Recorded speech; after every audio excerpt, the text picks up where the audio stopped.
चलो बच्चों, आज अपन स्टार्ट करेंगे चैप्टर 1 एमपी बोर्ड के इम्पोर्टेंट क्वेश्चन।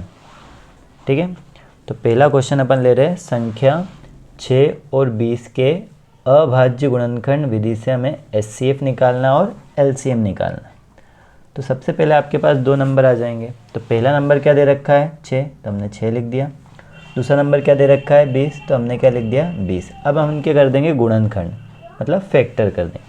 तो हमें ध्यान होना चाहिए कि जिस संख्या के आखिरी में 0, 2, 4, 6 या फिर 8 आता है तो हम उसे किससे भाग देंगे, 2 से भाग देंगे। ठीक है, तो देखो पहली संख्या 6 है, तो 6 0, 2, 4, 6 6 आ गया, मतलब किससे भाग देना है आपको, 2 से। तो 2 से अगर भाग देंगे तो हमें देखना है कि 2 के पहाड़े में 6 आता है क्या, हाँ आता है। कितनी बार में आता है, 3 बार में, तो यहाँ लिख देंगे 3। अब देखो 3 आ गया, तो ये इसमें नहीं आएगा, तो हमें आगे की संख्या देखना है। तो 2 से भाग दे दिया, अब अगला नंबर क्या आ जाएगा 3, तो 3 से भाग देंगे तो 3 एकम 3। तो हमारे पास जो इसके फैक्टर है, गुणनखंड है, वो आ जाएंगे 2 गुणित 3 गुणित 1। अब दूसरी संख्या क्या है हमारे पास 20। अब 20 के आखिरी में क्या लिखा हुआ है 0, 0 लिखा हुआ, मतलब हमें किससे भाग देना है, 2 से। तो 2 के पहाड़े में 20 कितनी बार में आता है, 10 बार में, तो 2 धाम 20। फिर 0 आ गया, फिर 2 से भाग देंगे। 2 के पहाड़े में 10 कितनी बार में आता है, 5 बार में। अब देखो 5 आ गया, मतलब ये 2 से भाग नहीं जाएगा, तो हम 3 से दे के देखेंगे। 3 के पहाड़े में 5 आता है क्या, नहीं, तो 3 से नहीं जाएगा, तो फिर हमें अगला नंबर क्या लेना है 5, तो 5 एकम 5। तो इसके जो फैक्टर है वो आ गया 2 गुणित 2 गुणित 5, और गुणित में क्या आ जाएगा 1। अब हमें निकालना है एचसीएफ। क्या निकालना है, एचसीएफ। हमेशा ध्यान रखना, एचसीएफ जब निकालो तो एचसीएफ का आंसर आपका आएगा छोटी संख्या, और जब एलसीएम निकालेंगे तो एलसीएम का मान आएगा हमेशा बड़ी संख्या। तो एचसीएफ में क्या करना होता है, यहाँ जो 3 नंबर है और यहाँ पर जो सारे नंबर है, इनमें जो दोनों जगह है वो नंबर लिखना है। जैसे 2 यहाँ पर भी लिखा हुआ है, 2 यहाँ पर भी लिखा हुआ है, दोनों जगह लिखा हुआ, तो हमने 2 लिख दिया, फिर गुणा लगा दिया। 3 यहाँ पर तो है, पर यहाँ पर है क्या, नहीं। अब 1 यहाँ पर भी है और 1 यहाँ पर भी, दोनों जगह आ गया, तो हम क्या लिख देंगे 1। तो 2 का गुणा अगर हम 1 में करते तो 2 एकम 2, तो इसका जो एचसीएफ आ जाएगा वो कितना आ जाएगा 2। अब हमें एलसीएम निकालना, तो एलसीएम निकालने का सिंपल तरीका है, आपने जो एचसीएफ निकाला है वो लिख दो। तो एचसीएफ कितना आ गया 2, फिर इंटू लगा दो। अब जो भी संख्या यहाँ पर और यहाँ पर बची वो लिख दो। तो यहाँ क्या बच गया है 3, यहाँ पर क्या बच गया है 2, और यहाँ पर क्या बच गया है 5। सभी का गुणा कर दो। 2 का गुणा 3 में करेंगे 6, 6 का 2 में करेंगे 12, और 12 का 5 में करेंगे तो कितना आ जाएगा 60। तो ये आ गया हमारा सेकेंड वाले का, क्या आ गया। देखो बच्चों, दूसरा सवाल है हमारा, अभाज्य गुणनखंड विधि द्वारा 96 और 404 का एचसीएफ और एलसीएम ज्ञात करना। ठीक उसी प्रकार करेंगे हम। देखो पहली संख्या क्या है हमारे पास 96, तो 96 को लिख देते हैं हम। दूसरी संख्या क्या है 404, तो हम 404 को लिख देंगे। वही बातें ध्यान रखना है, अगर आखिरी में आता है 0, 2, 4, 6, 8, तो हमें किससे भाग देना है 2 से। तो आखिरी में 6 लिखा हुआ, किससे भाग देंगे 2 से। अब देखो 2 के पहाड़े में 9 आता है क्या, नहीं आता है। तो 2 के पहाड़े में क्या आता है 8 आता है। कितनी बार में आता है 4 बार में। अब 9 में से 8 को कम कर दो, कितना बचेगा 1, 1 आगे लिख दो। तो 1 और 6 कितने हो जाएंगे 16। अब 16 कितनी बार में आते हैं 8 बार में। चलो अगला नंबर आ गया 48, आखिरी में क्या लिखा हुआ है 8, मतलब इसको भी किससे भाग देंगे 2 से। अब 2 के पहाड़े में 4 आता है, कितनी बार में आता है 2 बार में। 2 के पहाड़े में 8 आता है, कितनी बार में आता है 4 बार में। फिर आ गया 24, मतलब आखिरी में 4 लिखा है, फिर 2 से भाग देना है। 2 एकम 2, और 2 दूनी 4। फिर हमारे पास 12 आ गया, आखिरी में 2 लिखा हुआ है, मतलब किससे भाग देना है 2 से। 2 के पहाड़े में 12 कितनी बार में आएगा 6 बार में। चलो अब आ गया 6, किससे भाग जाएगा 2 से। 2 के पहाड़े में 6 कितनी बार में आएगा 3। अब यहाँ पर 3 आ गया, मतलब ये 2 से भाग नहीं जाएगा, तो किससे भाग देंगे अपन 3 से। 3 एकम 3। तो इसके जो फैक्टर है गुणनखंड है अपने पास, क्या आ गए 2 गुणित 2 गुणित 2 गुणित 2 गुणित 2 गुणित 3, और गुणित में आ जाएगा 1। चलो अब इधर 404, आखिरी में 4 लिखा है, मतलब 2 से भाग देना है। 2 के पहाड़े में 4 कितनी बार में आएगा 2 बार में। 0 ऐसा कैसा, 2 के पहाड़े में 4 कितनी बार में आएगा 2 बार में। फिर आखिरी में 2 आ गया, 2 से भाग देते हैं। 2 एकम 2, यहाँ जाएगा 0, और 2 एकम 2। अब ये जो 101 है ये अपना होता है अभाज्य संख्या, मतलब एक प्राइम नंबर होता है। तो ये 101 के अलावा किसी के पहाड़े में नहीं आता, तो इसको हम डायरेक्टली 101 से भाग देंगे। 101 एकम 101। अब इसके जो गुणनखंड है वो आ गया हमारे पास 2 गुणित 2 गुणित 101। चलो पहले हमें निकालना है एचसीएफ। अब HCF अगर आपको निकालना है तो आपको देखना है दोनों में कौन सी संख्या एक जैसी। तो देखो 2 यहाँ पर भी है, 2 यहाँ पर भी, तो आप क्या लिख दोगे 2, फिर इंटू लगा दिया, 2 यहाँ पर भी है और 2 यहाँ पर भी है, तो फिर क्या लिख दिया हमने 2। अब यहाँ इतने सारे नंबर है, सॉरी गुणित में यहाँ भी 1 लिख दो। अब यहाँ पर क्या है 1 और यहाँ पर भी क्या है 1, तो क्या आ जाएगा 1। 2 का गुणा 2 में करा 4 और 4 1 कम 4। अब ये सारे नंबर यहाँ पर है, पर यहाँ पर है क्या नहीं है। अब हमें निकालना है LCM। तो सिंपल सा रूल है, आपका जो भी HCF आया वो लिख दो। तो हमने लिख दिया 4। अब 4 के बाद जो भी संख्या बची हुई है इधर की तरफ भी और इधर की तरफ वो लिख देते। तो यहाँ क्या बच गया 2 2 2 और 3, तो 3 बार 2 है, तो 2 गुणित 2 गुणित 2 और 1 बार 3, और इधर क्या बच गया 101। इन सभी का हमें गुणा करना। तो 4 का गुणा 2 में करेंगे 8, 8 का 2 में करेंगे 16, 16 का 2 में करते तो 32, और 32 का अगर आप 3 में गुणा करोगे तो 3 दूना 6, 3 3 96 आएंगे, और 96 का गुणा कर देना है आपको 101 में। तो ये आ जाएगा आपका 96 और 96, तो ये आ गया आपका आंसर। चलो अगला सवाल है हमारा 6, 72 और 120 का HCF और LCM ज्ञात करना। देखो पिछले 2 सवाल जो हमने किए थे वहाँ पे हमें 2 संख्याओं का HCF निकालना था। यहाँ पर संख्याएं बढ़कर कितनी हो गई 3 हो गई। करने का तरीका वही है। तो हमें क्या करना है, सबसे पहले नंबर क्या दे रखा है 6, तो हम 6 लिख करके उसके फैक्टर निकाल लेते हैं। तो देखो 6 किसके पाड़े में आएगा 2, 2 तिया 6, 3 किसके पाड़े में आएगा 3 के, 3 एकम 3। चलो अगला नंबर क्या आ जाएगा 72। आखिरी में क्या लिखा हुआ है 2, मतलब किससे भाग देना है 2 से। 2 के पाड़े में 7 आता है क्या, नहीं आता है। कितने आते हैं 6, कितनी बार में आएंगे 3 बार में, 2 तिया 6, 7 में से 6 गए, कितने बचे 1, 1 और 2 कितने हो गए 12। 2 के पहाड़े में 12 कितनी बार में आएगा 6 बार में। अभी भी आखिरी में 6 है, मतलब किससे भाग देना है 2 से। 2 के पहाड़े में 3 आता है क्या, नहीं, तो 2 एकम 2, 1 बचेगा, कितने हो जाएंगे 16, कितनी बार में आएंगे 8 बार में। अब फिर आखिरी में 8 आ गया, मतलब हमें किससे भाग देना है 2 से। 2 के पहाड़े में 18 आता है, कितनी बार में 9 बार में। अब यहाँ 9 आ गया, मतलब ये 2 के पहाड़े में नहीं आता। तो अगला नंबर हम 3 लेंगे, तब 3 के पहाड़े में 9 आता है, कितनी बार में आता है 3 बार में। अब 3 बचा, तो 3 के पहाड़े में 3 कितनी बार में आएगा 1 बार में। चलो अब आखिरी नंबर क्या है हमारे पास 120। आखिरी में 0 है, मतलब किससे भाग देना है 2 से। अब 2 के पहाड़े में 12 आता है, कितनी बार में आता है 6 बार में। अब ये 0 है तो आपको 0 ऐसा कैसा लिख देना है। अब 60 आ गया, मतलब ये भी 2 से भाग जाएगा। 2 के पहाड़े में 6 कितनी बार में आता है 3 बार में, फिर आ जाएगा 0, फिर 0 आ गया, मतलब 2 से भाग देना है। 2 के पहाड़े में 3 नहीं आता है, 2 आता है, कितनी बार में आता है 1 बार में। अब 3 में से 2 गए, 1 बचा, 1 और 0 कितने हो गए 10, 10 कितनी बार में आएंगे 5 बार में। अब 15, अब ये 15 2 के पहाड़े में आएगा क्या, नहीं, ये किसके पहाड़े में आएगा 3, 3 के पहाड़े में 15 कितनी बार में आएगा 5 बार में। अब 5 3 के पहाड़े में आता है क्या, नहीं, तो अब इसको 4 से भी भाग नहीं देना है, किससे भाग देना है 5 से। 5 एकम 5। चलो अब देखते हैं इसके जो गुणनखंड है वो आ गए 2 गुणित 3। इसके जो गुणनखंड है वो आ गए 2 गुणित 2 गुणित 2 गुणित 3 गुणित 3। इसके जो गुणनखंड है वो आ गए 2 गुणित 2 गुणित 2 गुणित 3 गुणित 5। अब हमें पहले निकालना है HCF। क्या निकालना है HCF। जैसा हम पिछले सवाल में निकालते थे वैसे ही करना है, पर उसमें हम 2 में से कॉमन लेते थे। अब यहाँ तीनों में देखना, तो देखो 2 यहाँ पर भी है, हाँ सॉरी सभी के गुणा में 1 भी लिख देना आपको। देखो 2 यहाँ पर भी है, 2 यहाँ पर भी है और 2 यहाँ पर भी, तो यहाँ लिख दिया हमने 2। अब 3 यहाँ पर भी है, 3 यहाँ पर भी है और 3 यहाँ पर भी, तो हमने लिख दिया 3। इसके अलावा 1 यहाँ पर भी है, 1 यहाँ पर भी है और 1 यहाँ पर भी, तो ये लिख दिया हमने 1। तो इसका जो HCF होगा वो 2 तिया 6 और 6 एकम 6, तो HCF का मान कितना आ जाएगा 6। अब हमें LCM निकालना है। क्या निकालना है LCM। तो आपको पहले HCF लिख देना है। क्या लिख देना है HCF। तो HCF कितना आएगा 6।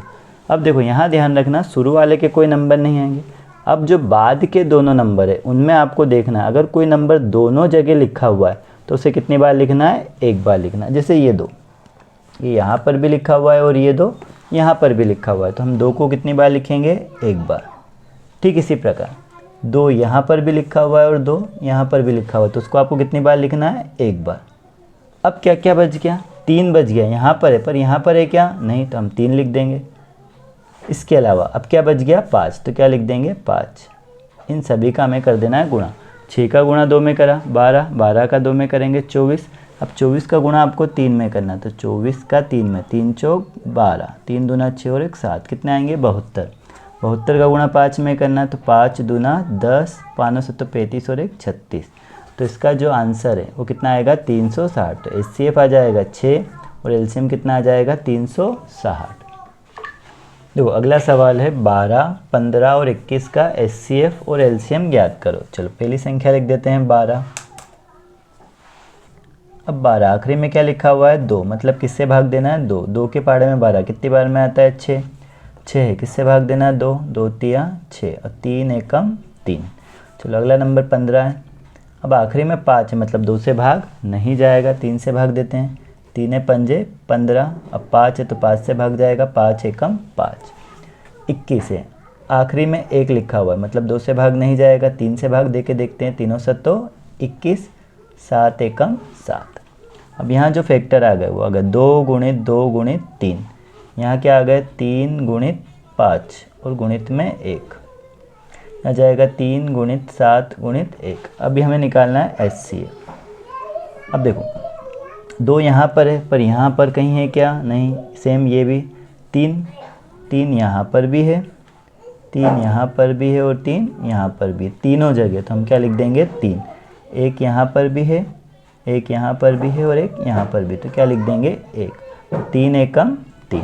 अब हमें निकालना है LCM। अब देखो LCM में पहले तो HCF लिख दो। HCF कितना आया 3।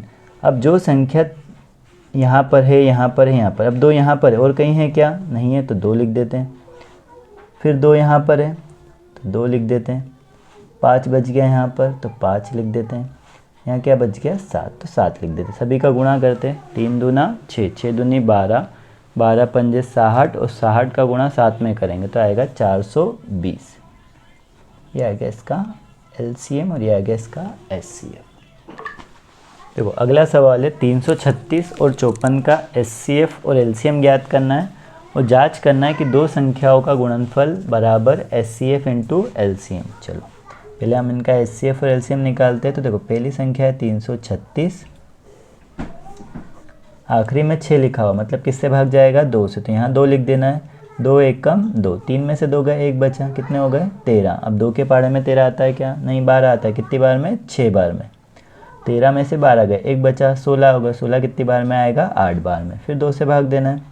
अब 2 के पहाड़े में 16 कितनी बार में आता है 8 बार में। 2 के पहाड़े में 8 कितनी बार में आता है 4 बार में। फिर 2 से भाग देंगे। 2 के पहाड़े में 8 आता है 4 बार में और 4 कितनी बार में आता है 2 बार में। फिर 2 से भाग देना है। 4 आ जाएगा 2 बार में और 2 आएगा 1 बार में। अब देखो आखिरी में आ गया 1, मतलब 2 से भाग नहीं जाएगा, 3 से भाग देते हैं। 3 सत्तो 21। अब 7 आ गया, 7 एकम 7। चलो अगली संख्या 54 है, आखिरी में 4 है, मतलब किससे भाग देना है हमें 2 से भाग देना। अब 2 के पहाड़े में 5 आता है क्या, नहीं 4 आता है। कितनी बार में 2 बार में। 5 में से 4 गए, 1 बचा, 14 कितनी बार में आएंगे 7 बार में। अब आखिरी में 7 आ गया, मतलब 2 से भाग नहीं जाएगा, 3 से भाग देते हैं। 3 के पहाड़े में 27 कितनी बार में आएगा 9 बार में। अब 9 है, 9 भी किसके पहाड़े में आता है 3, 3 तिया 9 और 3, 3 एकम 3। अब इसके जो फैक्टर आ गए 2 2 2, फिर आ गया 2, फिर आ गया 3, फिर आ गया 7 और फिर आ जाएगा 1। इसके जो फैक्टर है वो आ जाएगा 2, फिर 3, फिर 3, फिर 3, फिर आ जाएगा 1।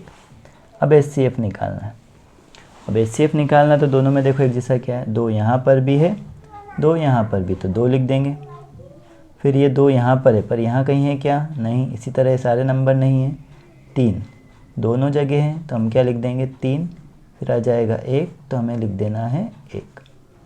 2 तिया 6, 6 में 1 का गुणा करेंगे तो कितना आएगा 6।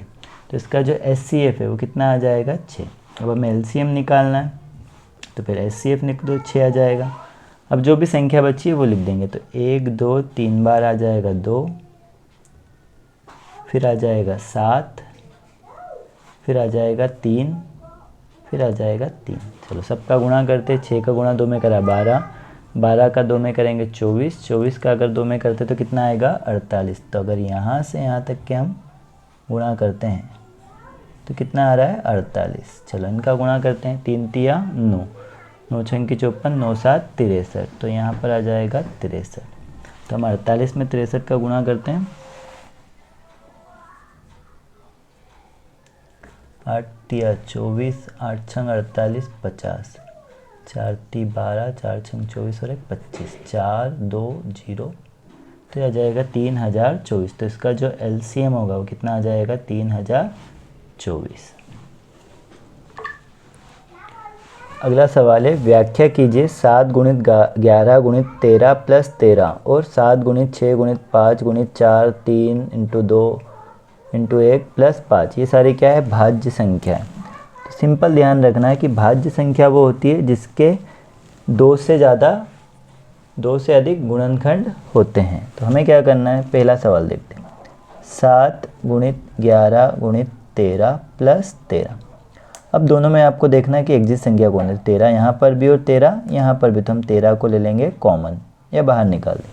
तो यहाँ से 13 गया, क्या बचा 7 गुणित 11 गुणित, यहाँ कुछ नहीं बचा तो लिख देंगे 1 प्लस, यहाँ भी कुछ नहीं बचा तो लिख देंगे 1। तो यहाँ जाएगा 13, 7 का गुणा 11 में करेंगे 77, 77 एकम 77 और प्लस में आ जाएगा 1। तो 13 गुणित 77 में 1 जोड़ेंगे कितने आ जाएंगे 78। अब देखो 13 गुणित 78 आ गए। अब हम चाहे तो 78 के गुणनखंड कर सकते हैं या फिर डायरेक्टली यहाँ पर गुणित में क्या लिख सकते हैं 1। अब यहाँ पर क्या हुआ, 13 के 2 गुणनखंड हो गए, या देखा जाए तो 78 के 2 गुणनखंड हो गए या 1 के 2 गुणनखंड हो गए। तो जहाँ 1 से अधिक गुणनखंड होते हैं तो वो क्या कहलाती है, भाज्य संख्या। तो यहाँ हमें लिख देना है 2 से अधिक